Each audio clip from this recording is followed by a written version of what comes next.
Today I wanted to touch a little bit on grief. Grief is something that we all experience in different ways, different manners. Grief comes in different forms as well. And, sometimes it involves forgiveness. Yeah, it does involve forgiveness.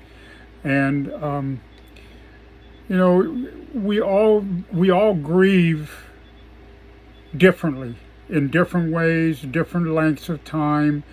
And one thing I want to say loudly and clearly: do not ever let anyone tell you how long you should grieve.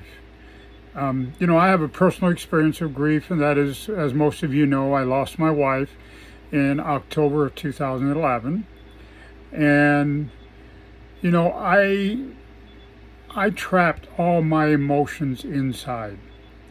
I shouldn't say all of them. I had worked with counselors and gotten rid of some of the stigma of real men don't cry, don't show your emotions, all that good stuff. But I still had a tendency. My first tendency had always been withdraw within myself, and that's what I started doing again.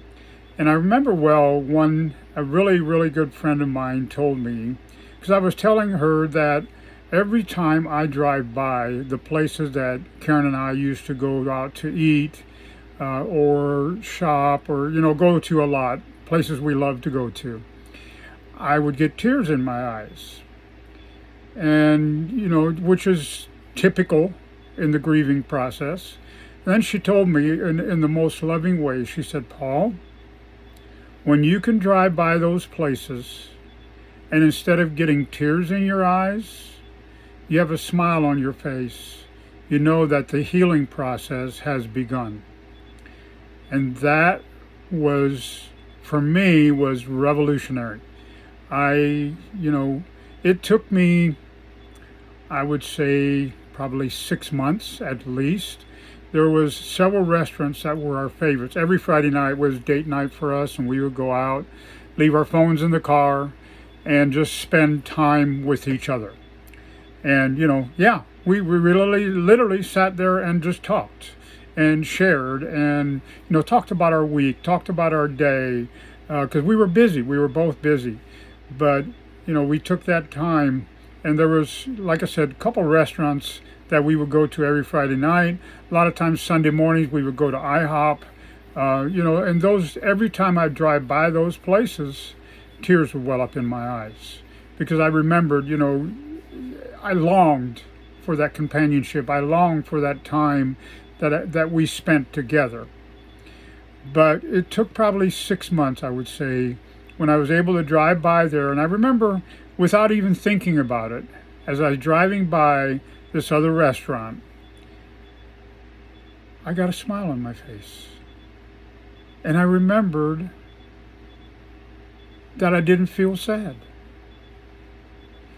And the thing that really helped a lot, and I'm going to share something that might be controversial, but if you know anything about me, that's who I am. Like I've shared so many times, I'm a rebel. I'm here to shake things up.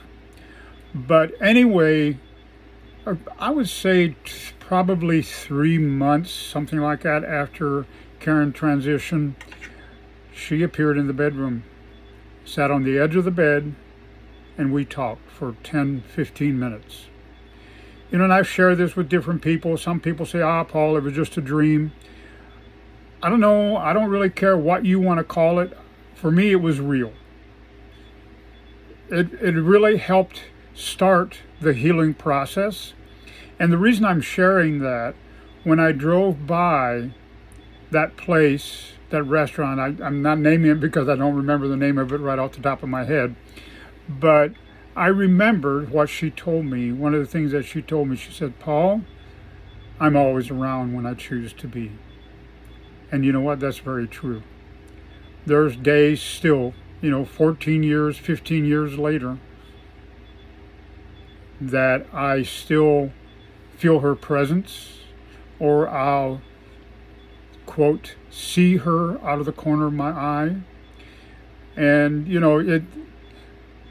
it's such a pleasure to be able to now sit here and talk about this, because going through that grieving process, it took me, if I remember correctly, it took me almost 3 years to get to the point where I was finally fully grieved. And what I did, and again, like I said, it's always different for everybody. But what I ended up doing is I went to a park that we would go to sometimes, found a picnic table that was kind of secluded. I had stopped at, I believe it was Dollar General somewhere, and bought a little notebook. And I sat there and I started writing all of my feelings, all of my emotions, everything I penned up. There was times I'd literally just sit there and cry. There was times I would scream and beat my chest. And I'm sure people that were walking through there probably thought I was nuts, but I really didn't care. It took me all freaking day. I sat there I got there mid-morning, and it was getting dark when I left. But the peace, the joy, the fullness, knowing that I had truly, truly grieved the loss of someone that I had spent my life with, 35 years, my soulmate. It's hard to explain, but I'm sharing this because, you do not have to grieve alone. I had nobody to talk to during that process. Or if I did, I didn't take that opportunity, let's put it that way.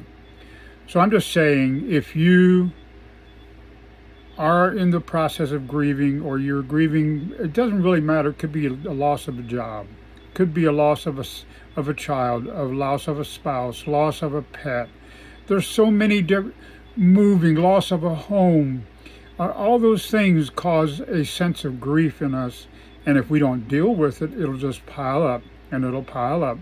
And it'll eventually affect our relationships with others, our relationship with ourselves, and our relationship with our Creator, with the divine. So please, I beg you, I encourage you, don't grieve alone. And that's what the Emotional Alchemist is all about. It's the alchemy of the heart, a 6-week journey, going through that threshold, dealing with all of those things that we go through in midlife, or even if it's not midlife. Some people lose their spouses or go through grief early on in life. There's no age that it affects or doesn't affect people. I've also got a short ebook that I'm giving away. It's called Grief and Forgiveness. And if you want that, it's in PDF form. Just drop me a DM, or put it in the comments here in the video, and I'll send it to you. It's free, and it doesn't take long to read, but it's really on point. And I shared it with a couple of my close friends, and they said it really touched them. It really kind of helped open things up for them. So anyway, you please reach out if you're going through anything like that. I love you. I appreciate you. You have a blessed day.